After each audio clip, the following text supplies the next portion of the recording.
I knew I was officially irrelevant the second I walked into the Monday meeting and saw a vision board titled Logistics, but make it sexy.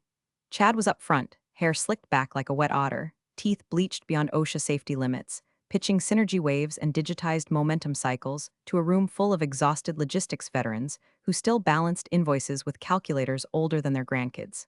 14 years. 14 goddamn years I gave that company.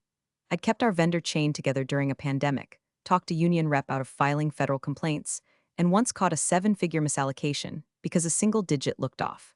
But sure, bring in the founder's son with his Wharton certificate and jawline like a poorly drawn triangle and call him the visionary. I was still holding my styrofoam cup of burnt breakroom coffee when Henry, the founder, the man who once called me the company's immune system, stood up and clapped like he was introducing Elon Musk's mediocre cousin. Everyone, this is Chad.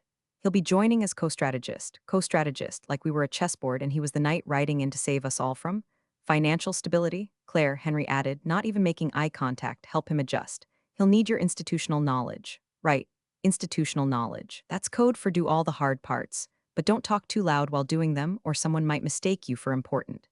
Now before I go on, let me just say something real quick. 97% of y'all listening to this haven't hit subscribe yet. I know, commitment's scary. But hey, it keeps the lights on, and it reminds the team that someone out there's rooting for women like Claire, quietly holding the world together while some jackass named Chad plays CEO cosplay. So if you like these kinds of stories, hit that button. All right, back to the carnage. Chad spent his first week firing 3 perfectly competent operations leads and replacing them with his fantasy football buddies from undergrad. One of them asked me what a ledger was. Another renamed our Slack channels into crap like hash hustle harder and hash big brain moves. The third kept trying to schedule team yoga in the warehouse mezzanine. Real forward thinkers. And yet, I smiled. I nodded. I added commas to their sloppy invoices and triple-checked their vendor codes behind the scenes so we wouldn't accidentally wire $400K to a TikTok influencer by mistake. Yes, that almost happened, don't ask. I got used to the new hierarchy fast. My office, once right beside Henry's, was now next to the IT server closet, which conveniently doubled as a sauna in July. My direct reports? Reassigned to Chad's Ops Vibe team, which was a real name on a real org chart. I ate lunch alone, again, but I didn't quit, not because I was afraid. Hell, I'd been poached before, big firms, better salaries. I stayed because I knew things, knew where the ghosts were buried in the ledgers, knew which contracts were bound by handshake and which ones had kill switches. And I knew that Chad had missed something. It started with a contract renewal. Small freight supplier based in Pittsburgh, nothing flashy. But I saw my signature on the escrow clause, just mine and Henry's. No Chad, no ops vibe, just the old school in me. And it hit me like a freight train made of karma. He doesn't even know this exists. I read that clause 3 times. Dual signature escrow. Funds couldn't move without both me and Henry signing off. I'd structured it that way back in 2016, when the supplier had a hiccup in compliance and I wanted a failsafe. No one had asked me to. I just did it. And now? That little clause was a loaded gun with Chad's name on the bullet. See, the money in that escrow account was small compared to our total revenue, but strategically it was everything. That supplier handled our cold chain logistics. You lose that and the whole perishable side of the business goes belly up in 3 days flat. But Chad, he was too busy pitching NFT-powered delivery models and trying to get us verified on threads. So I sat there, quiet, watching, waiting, pretending I didn't notice that he kept forgetting to include me in strategy emails, that he scheduled meetings over my calendar blocks, that he introduced himself as the head of ops while I typed the real numbers into QuickBooks under a login-marked accounting bot. Controlled resignation. That's what I called it, like watching your house get painted puke green but knowing the foundation's still yours. You don't scream, you wait. You wait until the storm's dumb enough to think you're asleep. And me? I wasn't asleep. I was sharpening every line in that contract like a blade, because someday soon, that boy was gonna lean on the wrong fund and find out it wasn't his to move. Chad's first official act as co-strategist was to fire Rosalie, our 63-year-old invoice controller who could spot a fraudulent vendor faster than a junkyard dog sniffing out copper wiring. Said she was non-digital forward and lacked adaptive velocity. She cried in the break room next to the vending machine that still ate your quarters. And when I asked him why he hadn't consulted anyone before doing it, Chad sipped his green sludge smoothie and said, "Claire, disruption requires discomfort." The next day, he hired his roommate from undergrad, Kellen, a man who once asked if invoices were that thing with barcodes, like for Amazon. Kellen's credentials included a failed crypto podcast and a minor in media synergy. Chad gave him a VP title and a standing desk that cost more than Rosalie's annual dental.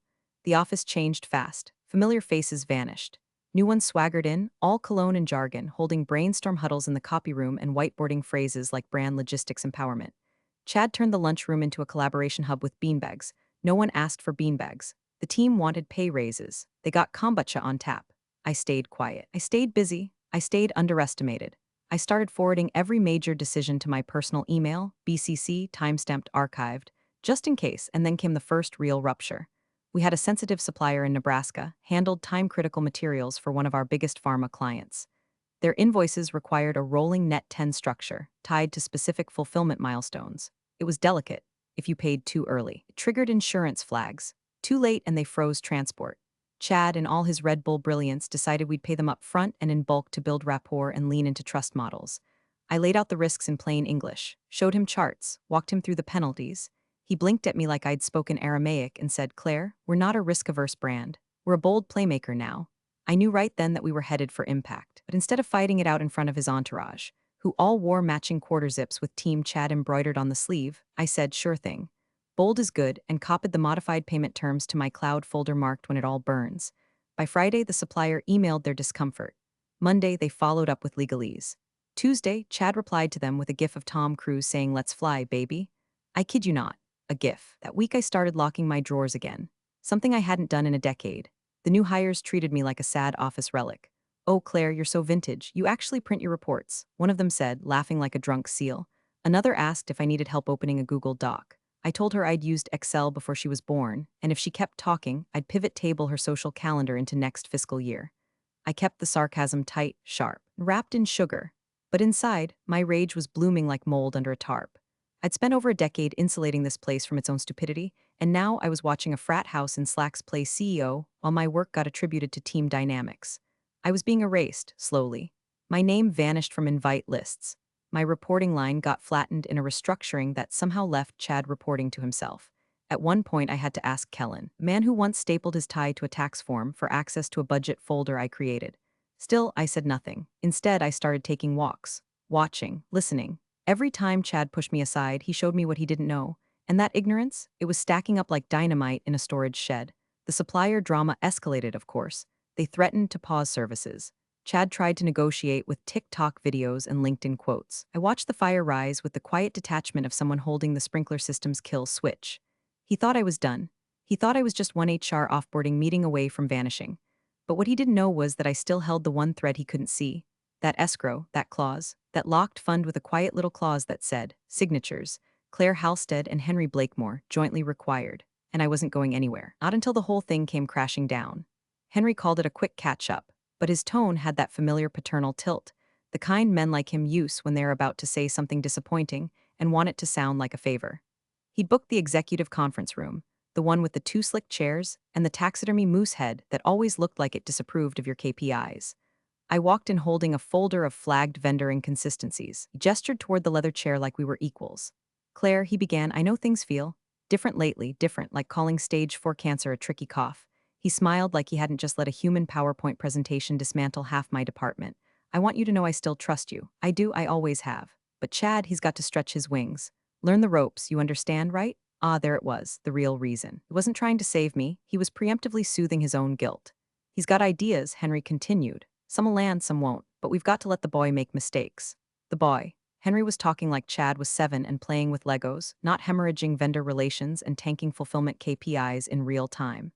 I stared at Henry's weathered face, lines carved by decades of risk and profit. He used to rule this company like a cranky god. Now he looked tired, like maybe even he wasn't sure this legacy was worth handing down. "What if his mistakes don't bounce back?" I asked, soft but pointed. "What if they take the roof off?" He looked away. "Then we fix the roof, that's what we've always done." I wanted to scream. Instead, I nodded, said of course, and walked out of that room with a migraine blooming behind my eyes like an airbag. I went back to my office, not the one I used to have with windows, but the one by the HVAC humming like a dying walrus, and sat in silence. I thought about quitting, not just in the I deserve better way, but in the real way.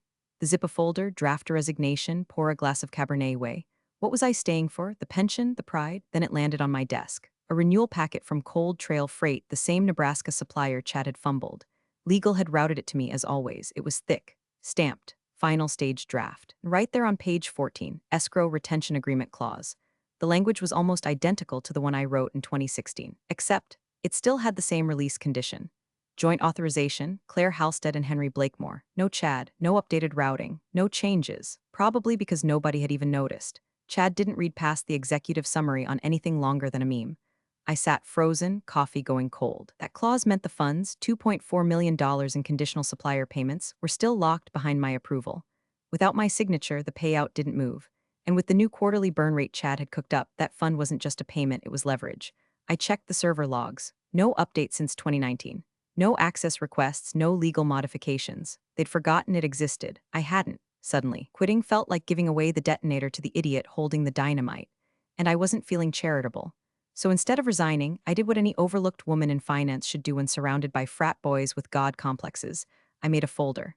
Labeled it Moss, contingency. Password protected. Cloud mirrored. Filled it with vendor correspondence, payment timelines, performance flags, and an annotated copy of the escrow agreement with my initials on every page.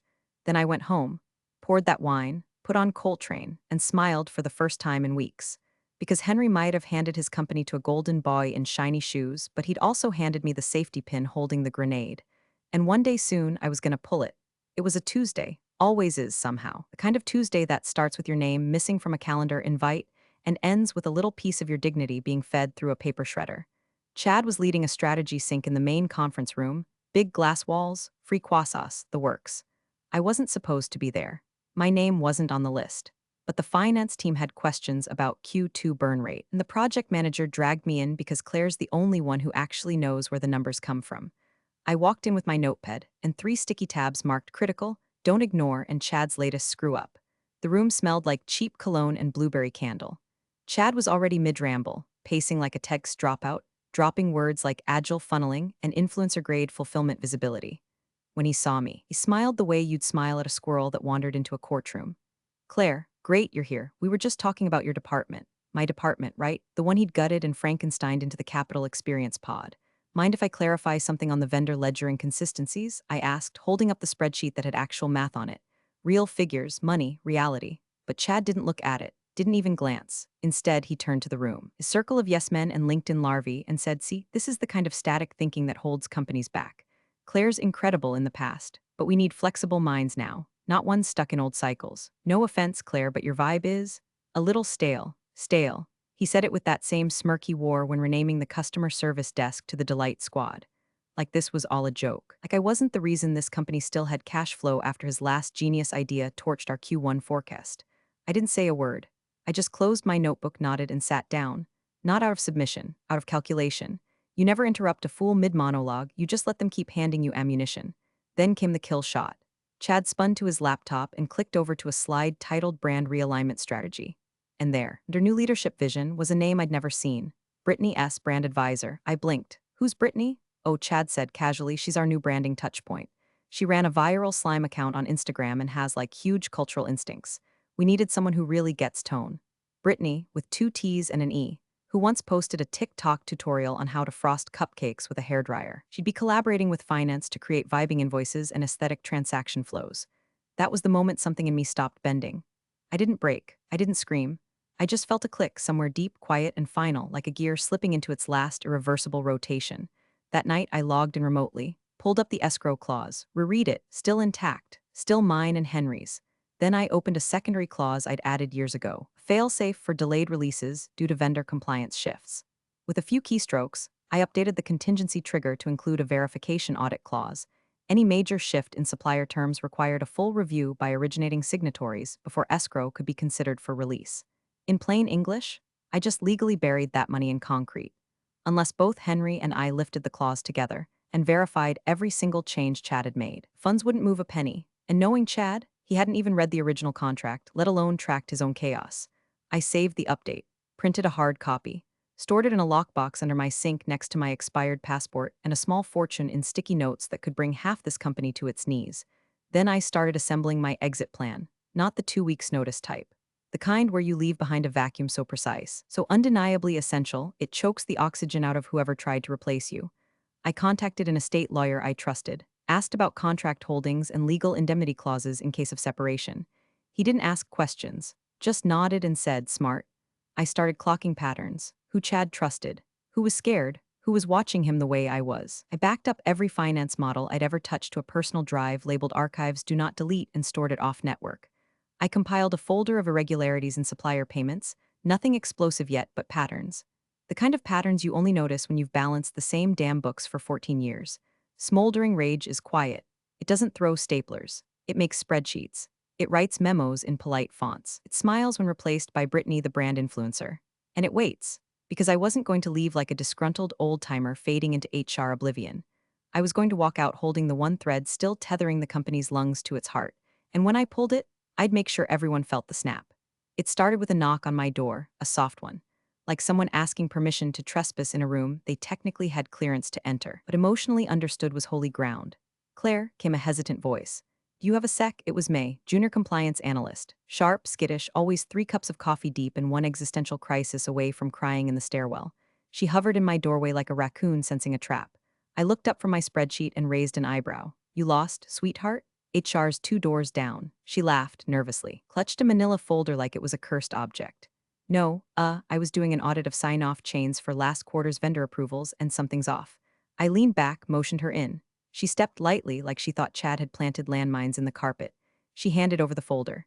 Inside were 6 vendor authorization forms, each missing proper timestamp logs, several with duplicate digital initials, and one with an outright forgery. Chad's name slapped over approvals that were supposed to go through legal. 2 were dated on weekends the system didn't even allow edits. "Where'd you find these?" I asked, voice calm but skin buzzing like I'd just touched a downed wire. They were nested in an old sandbox folder marked Q1 Stratmock. He must have uploaded the final versions without removing the fakes. I looked at her. Pale, young, wearing a cardigan with dancing lobsters on it. "Does anyone else know?" She shook her head fast. "No, I wasn't sure what to do.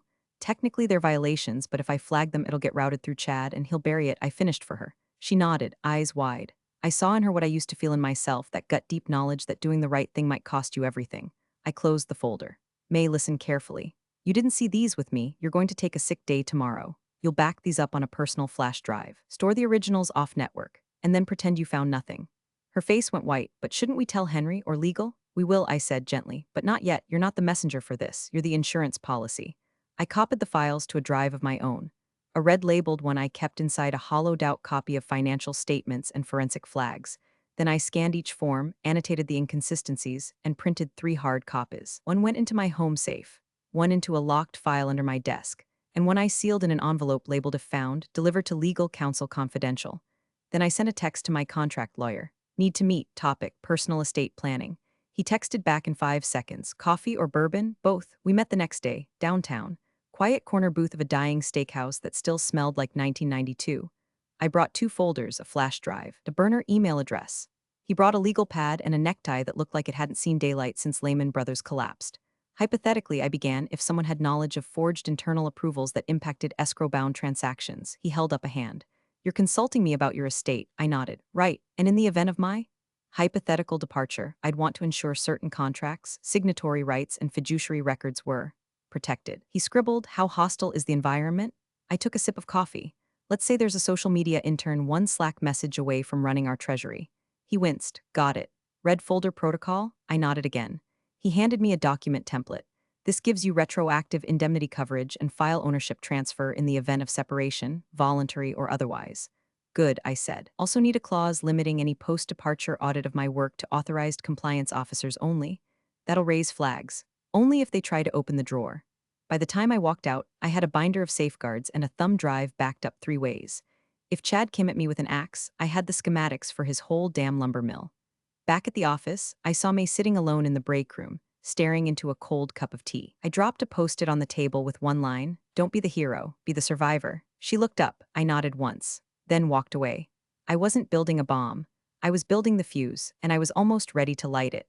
The conference room smelled like citrus toner and delusion. Chad had requested a Q3 Momentum Summit, which was basically an excuse to project his self-worth onto a 70-inch LED screen, while his inner circle nodded like dashboard bobbleheads. There were bagels, of course. There were always bagels when Chad wanted to ruin something. But this time they were gluten-free and shaped like dollar signs, Kellen's idea. "Brand symbolism," he'd whispered, as if that explained why our quarterly financial review now had a DJ-curated playlist and mood lighting. I sat at the far end of the table, right next to the potted ficus that had been dying since 2017. My laptop was open, spreadsheet loaded, fingers poised. heart thudding slow and hot, because I knew this was it. This was the switch flip meeting, the one where Chad pushed just hard enough to knock the whole teetering mess into collapse. He took the floor with the swagger of a man who'd mistaken luck for talent. "Here's the play," he said, clicking to a slide titled Supplier Reallocation and Growth Funnel Explosion. "We're going to redirect $2.4 million from legacy vendor holding accounts into brand reach. Targeted influencer campaigns, logistics as a lifestyle content, viral freight." Viral freight. I blinked, slowly, like a lizard trying not to die. He was talking about pulling from the escrow. My escrow. Cold trail fund that was locked under a clause so airtight it practically had a retina scan. Money earmarked for supplier continuity, vendor assurance, shipment guarantees during global disruptions, and he wanted to use it to film TikToks with truckers doing the doogie. "We've already onboarded an agency," Chad continued, showing a mock-up of a billboard featuring a shirtless man hugging a package of insulin. "Shipping saves lives." Emotionally evocative. A silence fell like an aneurysm. I cleared my throat. That escrow's restricted by dual signature clause.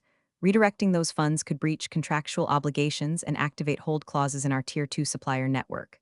Chad didn't even look at me, just grinned. "Yeah, I figured you'd say that. Already spoke to legal. They're cool if you're cool. So be cool." Then he walked over to my chair, and leaned down so close I could smell the charcoal toothpaste he thought masked incompetence. "Move the money, Claire." Every eye in the room shifted, half confused, half relieved it wasn't them. I clicked my pen twice, a habit that meant one thing in my brain: remember this moment, it's the final domino. "All right," I said. "I'll initiate a partial transfer today." He clapped like he'd taught a parrot to curse. "Knew you'd come around," but I wasn't coming around. I was closing the door behind him and sealing the edges with legal concrete. I left the meeting without touching the bagels, went straight to my office, locked the door, and pulled up the cold trail payment interface. First, I logged a partial routing request for $400K, non-escrow, just enough to make it look like progress. Then I opened the escrow terminal. Dual key authorization window popped up, still showing Henry's initials from 2019, mine beside it. And then, very carefully, I opened the secondary access restrictions tab. I created a temporary subholding pattern labeled escrow compliance freeze alpha and routed the full $2.4 million there. Legally, it was still in transit, but in reality, it was trapped in a digital oubliette only Henry and I could free. No one else could touch it without a complete audit log and both original signatories signing off in real time. And since Henry hadn't logged into the system in 11 months, the odds were in my favor. I initiated the transfer. Final screen, confirm and lock. I clicked yes. Just like that, the air shifted, like I'd crossed some invisible threshold between restraint and retribution. Outside my window, the delivery dock rumbled with forklifts. Phones buzzed. Life continued, oblivious. But inside that room, inside me, the pressure dropped. I was no longer hoping Chad would trip. I'd laid the wire. I'd turned off the safety. Now I just had to wait for him to dance. He called it a transparency alignment session, which was Chad speak for public execution with PowerPoint. Every department head was summoned. Even people who hadn't spoken aloud since pre-pandemic got an invite. The meeting room looked like a corporate jury box, row after row of exhausted professionals who knew damn well what this was about but were too scared or too bored to care. At the front stood Chad, sleeves rolled like he'd lifted anything heavier than a kombucha bottle in his life. Beside him, a 70-inch screen showing a giant red bar labeled Supplier Holdback's Legacy Funds. Below it, my name, Claire Halstead, like a criminal indictment. "Thanks for joining, everyone," he began, fake casual. "I want to take a moment to address something that's been stalling our momentum." He clicked and the next slide showed a graphic of an hourglass bleeding money. "Subtle. Some of you may be aware," he said, pacing, "that certain funds, vital funds, have not been released for campaign execution. Despite legal approval, despite vendor green lights, despite strategic necessity." He turned toward me. "And the reason is sitting right here." Heads turned like dominoes. Didn't flinch. "Claire Halstead," he said, voice dipped in performative disappointment, "has unilaterally obstructed a high-level strategic initiative by refusing to authorize the release of escrowed funds. Funds that we agreed would be reallocated for growth." No one moved. Chad smiled, feigned sympathy. "Claire, maybe you can help us understand. Why are you holding this company back?" I slowly closed my notebook. Let the silence stretch until even the air felt awkward. "You mean the funds that require dual signature under a still active clause signed by your father?" I asked, sweet as arsenic. "Those funds?" His eyes flickered. Brief. Then the smirk returned. "We all know you have that power. But this isn't 2009. The company's evolving, Claire. You can't keep treating escrow like your personal panic button. This is a team now. You don't get to gatekeep innovation." A few nods from interns. Kellen beamed like a golden retriever who'd just found a dead squirrel. "And I'm sure," Chad added, stepping forward, "that if you care about this company's future, you'll do what's right. You'll authorize the release. Right now, in front of your team, I stood, not angrily, not defiantly, just stood. The room froze. Even Brittany, the brand advisor, stopped tapping on her iPad. Chad tilted his head. Claire, sit down and be grateful. Grateful. 14 years. 14 years of shielding this place from its own incompetence. From late-night supplier calls, from tax audits, from internal fraud, from him. I met his eyes and said one line. I've done enough sitting. Then I turned my laptop, already logged, into the escrow portal, hovered my cursor over the Manage Signature tab. One last look around the room. No one breathed. And with one subtle, silent keystroke, I clicked Withdraw Authorization. The screen flashed. Status: escrow frozen, one signature missing. Chad blinked. What did you just? I turned the laptop so he could see the system message. Transfer invalidated. Authorization incomplete. Funds locked pending original signatories. Someone in the back stifled a gasp. Kellen made a sound like a deflating beanbag. Chad's voice rose like a kicked wasp. Claire, are you out of your mind? You just tanked the campaign. You're going to cost us the supplier. No, Chad. I said calmly, you did that. I just stopped you from stealing the match before you set the house on fire. He lunged toward my laptop. I closed it, gently, like lowering the lid on a casket. The room remained silent. Chad stood trembling, lips moving but no sound coming out. I turned to the rest of the room. If anyone wants to understand what just happened, check the contracts. Escrow clause. Dated 2016. Signed by Henry Blakemore and me. And I picked up my notebook, tucked it under my arm, and walked toward the door. Behind me, Chad finally croaked out a sentence. Dad's gonna hear about this. I didn't look back. Just smiled. Good, he should. The room didn't erupt. It curdled like milk left too long in the summer sun. Chad stood frozen in front of the blank projector screen, mouth ajar, pupils twitching like a man trying to reboot his internal software. He looked less like a leader and more like a frat boy who just realized his trust fund didn't cover criminal negligence. Phones started buzzing. First one, then another, then all at once like a swarm of electronic hornets. The Cold Trail supplier was calling, repeatedly, their transport coordinator, their legal rep, their CFO. Operations pinged the freight channel. Why are loads on hold? Finance pinged back. Why is escrow locked? Chad stared down at his phone like it had personally betrayed him. Then looked to me, that twitchy upper lip of his starting to curl. You can't do this, he hissed. This affects real-time logistics. I didn't bother answering. Just packed my laptop with unhurried grace and snapped my briefcase shut with a click loud enough to silence 3 simultaneous side conversations. Then the door opened, and in walked Henry Blakemore. Gray suit, leather shoes, and an expression carved from 70 years of being the most feared man in 5 states of warehousing. He walked in like he still owned every corner of the room because technically he did. People stood instinctively. Chad didn't. Henry took one look at the projected blank screen, another at his son, and finally landed on me. What's going on? He asked, voice low, calm, dangerous. Chad tried to answer, but his tongue tripped over his ego. She just sabotaged the supplier funds. She froze escrow, without warning.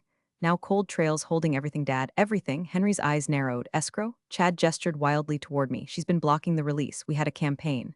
Legal signed off. She's using some legacy clause like it gives her veto power over strategy. It's ridiculous. Henry turned to me. I didn't speak. Just reached into my briefcase and pulled out a slim black folder. Paper clipped, highlighted, and still bearing the original ink signatures. I walked to the center of the table and laid it in front of Henry. Page 9, I said. Section 14C. Escrow contingency authorization. Your signature. Mine, joint release protocol. Initiated 2016. Still active, never revoked. Henry flipped, found the clause instantly. His eyes scanned like a banker reviewing a foreclosure, calm, methodical, cold. He closed the folder. Why now? He asked me. I met his gaze, voice steady. Because your son tried to convert supplier protections into a marketing budget. Because he replaced audit chains with interns who can't spell vendor. Because he tried to weaponize my silence. Chad sputtered. It was a reallocation. You told me to lead. Henry didn't even look at him. The room was dead quiet now. Even Brittany had stopped tick-toking whatever trauma she thought she could spin into hash girl boss content. I've been patient, I told Henry. I stayed when he fired my team. I stayed when he humiliated me. I stayed when he assigned a cupcake influencer to shadow budget approvals. But this would have sunk us. Henry picked up the folder, held it like something sacred or dangerous. Chad finally broke. Dad, what did she just do? Henry turned to his son and answered the way only a man built from railroads, steel, and quarterly bloodletting could. She reminded you this isn't a toy. Chad stepped back like the words physically hit him. Henry turned to me again. Are the funds recoverable? They were never moved, I said. They're in a locked subpattern, not a dime lost, but the supplier knows and they're not happy. Henry nodded once, then looked toward the door. That's when I knew. He wasn't asking me to explain. He was about to clean house. I gave him a single nod, then walked to my seat. Retrieved the one final item in my briefcase, a sealed envelope. I slid it across the table toward Chad, but spoke to Henry. In there are every document, timestamp, and fake sign-off used over the last 4 months, all verified, no opinions, just facts. I adjusted my coat, picked up my coffee, turned toward the exit. Henry's voice followed me. Claire. I paused in the doorway. Thank you. I didn't answer. Didn't need to. I'd already won. By Friday morning, Cold Trail was gone. Not just annoyed. Not just reevaluating the partnership. Gone. They pulled all active shipments, canceled Q4 commitments, and published a quiet but devastating statement to their client portal. Effective immediately, Cold Trail Logistics is ceasing operations with Blakemore Distribution due to contract breaches and internal instability. The board found out the same way the rest of us did, through the alert ping from Bloomberg's logistics feed. Phones didn't just ring, they howled. The COO tried to put a lid on it, but once compliance saw the approval forgeries May had buried in the red folder, the investigation launched before Chad could even fire off a group Slack. Half the legal team called out sick. HR went silent. Kellen cried in the elevator and blamed finance witchcraft. I didn't stick around for the unraveling. I had one last task. I walked into my office, the same storage-adjacent shoebox they demoted me to, where the walls smelled faintly of mildew and old toner, and sat down one final time. Opened my bottom drawer. Pulled out the gray folder labeled Claire H. Not if but when. Inside, every meeting log, every signature trail, every email where I'd raised concerns about Chad's recklessness and been ignored, patronized, or outright erased. The original escrow contract, signed in ballpoint by Henry Blakemore. Financial charts showing every misallocated dollar, every cooked approval, every buried warning. On top, my resignation letter. No melodrama, no threats, just one final sentence: you trusted the wrong heir. I printed 3 copies. One for the boardroom chair I used to sit in, one for legal, and one I left in the break room, right between the kombucha tap and the Team Chad branded coffee mugs. Then I walked out. No farewell party, no speech. Just me, my coat, and a folder full of receipts walking past Brittany's desk as she tried to Google how to do corporate budgets. I passed Henry in the lobby. He didn't say a word, just held my eye for 3 long seconds like he was trying to measure the exact weight of his mistake. I didn't blink. Outside, the October wind slapped my face like it owed me back pay. I didn't care. I kept walking. Behind me, I heard the glass doors hiss closed. The building, Blakemore Tower, all smug concrete and glass, stood silent. But I knew the truth. It wasn't a building anymore. It was a collapse in progress. The vendors would scatter, the board would feed on itself, and Chad? He'd finally learned that charisma without competence is just a longer fuse on a bigger bomb. I didn't look back, not once. Because when you spend 14 years holding something together, you earn the right to be the one who lets it fall. You're the real MVPs of the office jungle. Thanks for watching. Smash that subscribe button, or the coffee pot might just forget your next brew.